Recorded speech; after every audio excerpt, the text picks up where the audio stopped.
Friends, welcome back to the concept clear academy. और आज हम फिर से डिस्कस करने वाले हैं पॉलिटी के टॉप 300 एमसीक्यूज की जो सीरीज चल रही है उसको, जिसमें आज हम डिस्कस करेंगे पार्ट 4 को। लेकिन अभी तक अगर आपने हमारा पार्ट 1, 2 एंड 3 नहीं देखा है तो फटाफट से पहले उसको देख लीजिए, जिससे कि आपकी जो अंडरस्टैंडिंग है पॉलिटी क्वेश्चंस की वो और भी स्ट्रांग हो जाए। और इसके साथ साथ एक पेन और कॉपी भी अपने साथ ले लीजिए, ताकि आप जो है पहले उन आंसर्स को अटेम्प्ट करें, देखें कि आप कितने आंसर्स को सही कर पाते हैं, और उसके बाद हमारे एक्सप्लेनेशन को सुने और अपने आप को जज करें। तो फर्स्ट यहाँ पर क्वेश्चन जो हम ले रहे हैं वो है, the members of the legislative council are appointed through.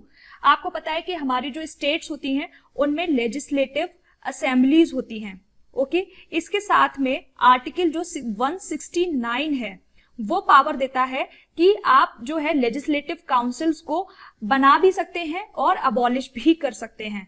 तो आपके अभी इस वक्त 6 जो स्टेट्स हैं उनके पास लेजिस्लेटिव काउंसिल्स हैं। ओके, इसके अलावा जो एक वेस्ट बंगाल है उसने भी अपना एक रेजोल्यूशन पास किया था लेजिस्लेटिव काउंसिल बनाने का। आप लोग को बताना है कि वो वेस्ट बंगाल ने लेजिस्लेटिव काउंसिल अपनी फॉर्म की है या नहीं की है। तो इसके बाद हमारी कितनी स्टेट्स हो जाएंगी जिनके के पास लेजिस्लेटिव काउंसिल है। ओके, तो यहाँ पर हमारा क्वेश्चन कह रहा है कि उनके जो मेंबर्स होते हैं वो कैसे सिलेक्ट होते हैं। तो आपके जो मेंबर्स होते हैं इसमें जो 1/3 मेंबर्स हैं वो तो आपके सिलेक्ट करते हैं जो स्टेट के एमएलएज होते हैं, जो मेंबर्स होते हैं लेजिस्लेटिव असेंबलीज के वो, और जो आपके 1/3 जो होते हैं वो होते हैं आपके लोकल गवर्नमेंट के थ्रू। ओके, और उसके बाद जो होते हैं 1/12 वो आपके टीचर्स और 1/12 जो होते हैं वो आपके ग्रेजुएट्स आपके इलेक्ट करते हैं। तो जो एमएलए और लोकल बॉडीज जो आपकी इलेक्ट करते हैं वो तो आपके हो गए इनडायरेक्ट इलेक्शंस, और जो आपके टीचर्स ग्रेजुएट्स वगैरह करते हैं वो आपके हो गए डायरेक्ट इलेक्शंस। और नॉमिनेशन भी होता है, जो बचा हुआ पार्ट है वो कौन अपॉइंट करता है? गवर्नर अपॉइंट करता है थ्रू नॉमिनेशंस। तो इसलिए आपका इसका करेक्ट ऑप्शन क्या हो गया? First, second and third. तो इसमें डायरेक्ट इलेक्शंस भी होते हैं, इनडायरेक्ट इलेक्शंस भी होते हैं और नॉमिनेशंस भी होते हैं। The chief minister of a state is elected by the legislative assembly. तो चीफ मिनिस्टर कैसे सिलेक्ट होता है? तो स्टेट जो कि आपका पार्ट 6 में आता है उसका आर्टिकल कौन सा? 163 क्या कहता है कि एक काउंसिल ऑफ मिनिस्टर होगा जिसका कि हेड कौन होगा? सीएम होगा, जो कि किसको हेल्प करेगा उसकी फंक्शनिंग में? गवर्नर को करेगा। ओके, तो इसके लिए हमारा जो वो चीफ मिनिस्टर है वो इलेक्ट होता है by the legislative assembly? No, क्योंकि हमारा जो मिनिस्टर्स होते हैं वही अपने आपस में चूज करते हैं कि हमारा कौन होगा चीफ मिनिस्टर, हमारा स्टेट का कौन बनेगा। तो वो इलेक्टेड नहीं होता। ठीक है, लेजिस्लेटिव असेंबली उसको इलेक्ट नहीं करती। वैसे तो वो इलेक्टेड होता है बट लेजिस्लेटिव असेंबली द्वारा इलेक्टेड नहीं होता। Appoints the member of the council of minister, क्या वो अपॉइंट करता है member of the council of minister? ये भी रॉन्ग है, क्योंकि ये जितने भी काउंसिल ऑफ मिनिस्टर्स होते हैं उनका जो अपॉइंटमेंट होता है बाय गवर्नर। ओके, याद रखिएगा बाय गवर्नर होता है, लेकिन उनको हेल्प लेकिन उसकी जो हेल्प है वो कर सकता है आपका सीएम। ओके, इनडायरेक्टली अगर वैसे देखें तो सीएम ही करता है उनको अपॉइंट, बट अगर आप कॉन्स्टिट्यूशन के अकॉर्डिंग देखेंगे तो गवर्नर उनको अपॉइंट करता है with the help of CM, on the advice of CM. Determines the strength of the council of ministers, वो तय करता है कि वो अपनी काउंसिल ऑफ मिनिस्टर्स कितने रखेगा। यस, कितने उसके मिनिस्टर्स होने चाहिए, तो वो आपका कौन तय करता है? Chief minister. Okay, determines the salaries of the council of minister, तो इससे भी उसका कोई नाता नहीं है। तो इसका करेक्ट ऑप्शन क्या है? Third only. The number of seats in the Vidhan Sabha is, Vidhan Sabha में कितनी सीट्स आपकी हो सकती हैं? विधानसभा से आप मतलब समझ रहे हैं लेजिस्लेटिव असेंबली। ओके, तो लेजिस्लेटिव असेंबली में आपकी टोटल जो है 500 से ज्यादा सीट्स नहीं होनी चाहिए, और साथ में 60 से कम भी सीट नहीं होनी चाहिए। मतलब कि 60 और 500 के बीच में उसकी जो सीट्स हैं वो होनी चाहिए। लेकिन कुछ स्टेट्स का इसमें एक्सेप्शन भी है कि कुछ स्टेट्स में 60 से कम भी जो हैं वो सीट्स हो सकती हैं, क्योंकि वो स्टेट्स बहुत छोटी हैं। ओके, तो आपका जो आर्टिकल 333 है तो वो कहता है कि स्टेट्स लाइक गोवा, सिक्किम, मिजोरम और आपकी यूटी है पुडुचेरी, तो यहां पर 60 से कम भी आपकी सीट्स हो सकती हैं। The membership of the state legislative council, membership आपकी जो होती है स्टेट लेजिस्लेटिव काउंसिल की क्या होनी चाहिए? आपकी जो होनी चाहिए वो 1/3 ऑफ जो लेजिस्लेटिव असेंबली है उससे ज्यादा आपकी कभी भी इसकी मेंबरशिप नहीं होनी चाहिए। 1/3 से कभी भी एक्सीड नहीं करनी चाहिए, हमेशा उससे कम ही रहनी चाहिए। और जो 40 नंबर है मतलब कि 40 से कभी भी वो कम नहीं होनी चाहिए। तो क्या आपका आंसर हो गया? Shall not be more than membership of the assembly, yes correct है, क्योंकि वो 1/3 ही रहेगी, हमेशा 1/3 या उससे कम रहेगी। And shall not be less than 40, और 40 से कम भी नहीं होनी चाहिए। तो इसलिए आपका ऑप्शन कौन से हो गया? Both A and B correct. The states of Jammu and Kashmir was accorded special status under, सबको पता है कि आर्टिकल 370 जो है वो हमारा बहुत फेमस आर्टिकल था, जो कि अब अबॉलिश कर दिया गया है और जम्मू कश्मीर स्टेट की जगह अब क्या हो गई है? यूनियन टेरिटरी हो गई है। तो टोटल स्टेट्स अब इंडिया में कितनी हो गई हैं? 28, and total union territories India में कितनी हो गई हैं? 8, जिसमें से एक हमारी जम्मू एंड कश्मीर भी है। Which of the following is in the concurrent list in the Constitution of India? अब सबको पता है कि जो हमारी 7th शेड्यूल है, ओके, 7th शेड्यूल में एलोकेशन ऑफ पावर्स है between the states and the union, तो उसमें हमारी 3 तरीके की लिस्ट की बात करी गई है, जिसमें से एक है हमारी कॉन्करेंट लिस्ट, जिसमें कि आपका जो स्टेट है और जो यूनियन है दोनों ही अपने लॉज बना सकते हैं। तो उसमें हमारा कौन सा टॉपिक है, कौन सा सब्जेक्ट है? Population control and family planning, okay, उसके अंदर ये आता है। Which subject was transferred from state list to the concurrent list by the 42nd amendment of the Constitution? आपको पता है कि 42nd amendment जो है Constitution का एक बहुत ही इंपॉर्टेंट अमेंडमेंट था, जो कि 1976 में हुआ था, और जिसने क्या किया था, जो आपके स्टेट लिस्ट के 5 सब्जेक्ट थे उनको किसमें ट्रांसफर कर दिया था? यूनियन लिस्ट में, ओके। तो कौन कौन सा वो सब्जेक्ट था जिसको कि ट्रांसफर किया गया था? उसमें से एक है एजुकेशन। एजुकेशन पहले केवल स्टेट लिस्ट में था, यानी कि केवल स्टेट उस पर लॉज बना सकता था, अब उस पर हमारी जो है यूनियन भी लॉ बना सकती है because of the amendment 42nd। In India, both direct and indirect taxes are levied by the central and state government. Which of the following is levied by the state government? तो हमने ये discuss हम पहले भी कर चुके हैं कि जो एक्साइज ड्यूटी है लिकर पर, शराब पर, वो केवल कौन लगा सकती है? हमारी स्टेट गवर्नमेंट लगा सकती है। Agricultural income tax is assign to the state government by, ठीक है, एग्रीकल्चर इनकम टैक्स की बात कहां करी गई है? In the constitution of India, okay. जो आपका आर्टिकल है 269, okay, article 269 of the constitution says that tax on the income other than the agriculture income shall be levied and collected by the union and states।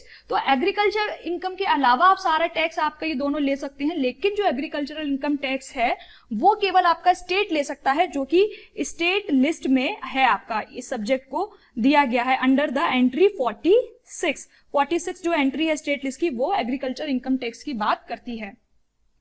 The authority empower to make laws in respect of the matters not enumerated in any of the 3 list are, कौन सी है वो? Union parliament. मतलब कि अगर किसी भी list में, आपको पता है ना आपकी 3 लिस्ट होती है, union list, state list and concurrent list, अगर इन तीनों लिस्ट में वो सब्जेक्ट नहीं है तो जो रेसिडुअरी सब्जेक्ट है उस पर कौन लॉ बना सकता है? तो वो आपका बना सकता है यूनियन पार्लियामेंट, ठीक है। और ये जो बात है ये कौन कहता है? आर्टिकल 248 कहता है कि पार्लियामेंट के पास है आपकी एक्सक्लूसिव पावर कि वो कोई भी लॉ बना सकता है जो मैटर आपका स्टेट या फिर यूनियन लिस्ट में नहीं है। Both union and state legislature can legislate on, union और स्टेट लेजिस्लेचर किस किस पर लेजिस्लेट कर सकते हैं? क्रिमिनल लॉ पर भी, क्रिमिनल लॉ एंड प्रोसीजर पर, marriage contract and torts, economic and social planning, okay. तो इस पे आपके दोनों ही लोग लेजिस्लेट कर सकते हैं, यानी कि ये जो आपके तीनों सब्जेक्ट्स हैं वो किसमें है? यूनियन कॉन्करेंट लिस्ट में है, ओके। कॉन्करेंट लिस्ट में होने की वजह से आपके जो यूनियन और स्टेट दोनों ही लोग इस पर लॉज बना सकते हैं। The Congress lost its monopoly of power in the states for the first time after the election of 1967 यानी कि जो 4th जनरल इलेक्शंस हुए थे आपके स्टेट्स में और जो यूनियन लेवल पर भी, उसमें क्या हुआ था कि जो कोलिशन हुई थी गवर्नमेंट्स की आपस में, उसकी वजह से जो कांग्रेस गवर्नमेंट जो हर बार पावर में आ जा रही थी वो पावर में नहीं आ पाई थी, और ये इंडियन पॉलिटिक्स में एक बहुत बड़े अर्थक्वेक की तरह ये जो ईयर थी वो सामने आई थी। The state election commission can be removed from the office, जो आपका स्टेट इलेक्शन कमीशन है वो कैसे रिमूव किया जा सकता है आपके ऑफिस पर? In the same manner and on the same ground as जज ऑफ द सुप्रीम कोर्ट। अब यहां पर आपको एक बात ध्यान देने वाली है कि अगर आप अपने कॉन्स्टिट्यूशन की बात करेंगे, ओके, तो उसमें आपका कहा गया है कि जो स्टेट इलेक्शन कमिश्नर है, ओके, वो आपका रिमूव किया जा सकता है on the same manner and on the same ground as a जज ऑफ द हाई कोर्ट, जैसे आपके हाई कोर्ट के जज को इम्पीच किया जा सकता है, वैसे ही स्टेट इलेक्शन कमिश्नर को किया जा सकता है। लेकिन चूंकि हाई कोर्ट और सुप्रीम कोर्ट के जजेस का जो दोनों का जो मेथड है इम्पीचमेंट का वो सेम है, इसलिए यहां पर उन्होंने सुप्रीम कोर्ट वर्ड यूज करके ऑप्शन को थोड़ा ट्विस्ट कर दिया है। तो अगर यहाँ पे सुप्रीम कोर्ट की जगह हाई कोर्ट भी होता तो भी आपका आंसर यही होता। लेकिन फाइनल जो इसमें जो आंसर आता है, फाइनल जो इसको मतलब अप्रूवल देता है वो कौन देता है? प्रेसिडेंट देता है। तो इसीलिए लिखा हुआ है कि सेम मैनर, चाहे सुप्रीम कोर्ट हो या हाई कोर्ट के जज का जैसे रिमूवल होता है सेम वैसे ही स्टेट इलेक्शन कमिश्नर का भी होता है। Electioneering has to stop in a constituency. Electioneering मतलब कि जो आप कैंपेनिंग होता है, जो लोग अपना प्रमोट करते हैं, एडवर्टीजमेंट अपने देते हैं अपनी पार्टी के लिए, तो वो आपका कितने टाइम पहले रुक जाना चाहिए, उस पर्टिकुलर टाइम्स के बाद आप अपना जो है वो प्रमोशन, अपना जो कैंपेनिंग नहीं कर सकते हैं, and that is 48 hours before the closing hour of the polling. Polling शुरू होने से 48 घंटे पहले तक आपको सब कुछ रोक देना है। Who is responsible for the registration of the voters? Voters के रजिस्ट्रेशन के लिए कौन जिम्मेदार होता है? वो होता है आपका election commission. Election commission under the article 324, ठीक है, 324 में इसका एस्टैब्लिशमेंट है।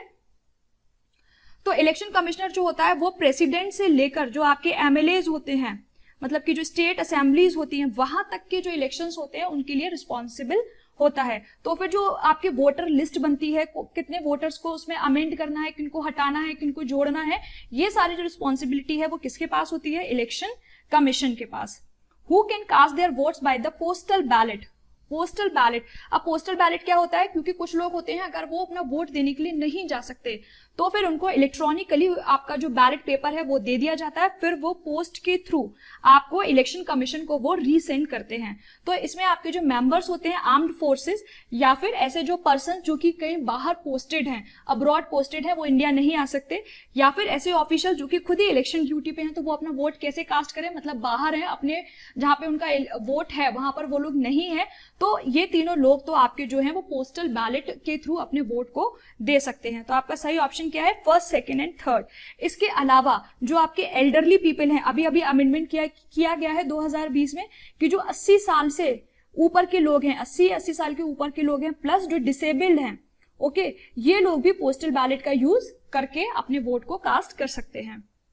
The source of maximum income to the Panchayati raj institution is government grants. क्योंकि पंचायत के पास बहुत ज्यादा सोर्सेस नहीं होते कलेक्ट करने के लिए टैक्सेस, तो मैक्सिमम उनको क्या है? ग्रांट मिलती है गवर्नमेंट से ही। आपको पता है कि पंचायती राज इंस्टीट्यूशन हमारे कौन से अमेंडमेंट से लाए गए थे? वो आपके 73rd अमेंडमेंट एक्ट जो था 1992 में पास हुआ था, उसके थ्रू हमारा पंचायती राज इंस्टीट्यूशन आपका लागू किया गया था पूरे देश में, और जिसके तहत आपका जो पार्ट 9 है वो ऐड किया गया था, और 11th शेड्यूल भी आपका इसमें ऐड किया गया था। Okay, which is at the apex of the 3 tier system of the पंचायती राज। तो पंचायती राज का आपका 3 लेवल पे कौन कौन से डिविजन्स हैं? एक तो है आपका ग्राम पंचायत जो कि आपका किस पर है? विलेज लेवल पर।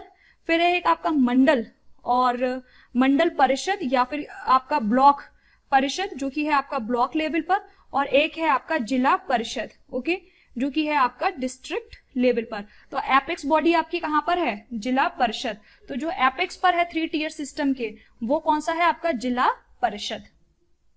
पंचायती Raj has received constitutional status with the amendment act. अभी हम डिस्कस कर चुके हैं कि 73rd अमेंडमेंट एक्ट के थ्रू हमारा पंचायती राज इंस्टीट्यूशन को ऐड किया गया था और इसको लागू किया गया था पूरे देश में अप्रैल 24 को 1993 में। तो इसलिए जो आपका 24 अप्रैल है इसको हम पंचायती राज दिवस के रूप में भी मनाते हैं, इसको हम इस रूप में भी सेलिब्रेट करते हैं। Okay, the list of the items which may be entrusted to the panchayat is given in the. अभी हमने देखा कौन कौन सी लिस्ट जो है वो कौन से हमने शेड्यूल में ऐड करी है? 11th शेड्यूल में। ओके, ये भी हमने 73rd जो हमारा अमेंडमेंट हुआ था उसके थ्रू 11th शेड्यूल हमने ऐड किया था और उसमें हमने ये सारी जो लिस्ट है पंचायती राज से रिलेटेड वो सारी ऐड करी थी। ओके, तो ये थे आपके पॉलिटी के इस बार के हमारे बहुत ही इंपॉर्टेंट एमसीक्यूज। आई होप ये आपको एग्जाम्स में बहुत ही हेल्प करने वाले हैं। अगर आप इनको बराबर रिवाइज करते रहेंगे, एग्जाम में जाने से पहले एक बार इनको देख लेंगे, तो ये इन क्वेश्चंस के अलावा जो मैंने एक्सप्लेन किया है उनसे आप और भी इंपॉर्टेंट क्वेश्चंस को सॉल्व कर पाएंगे।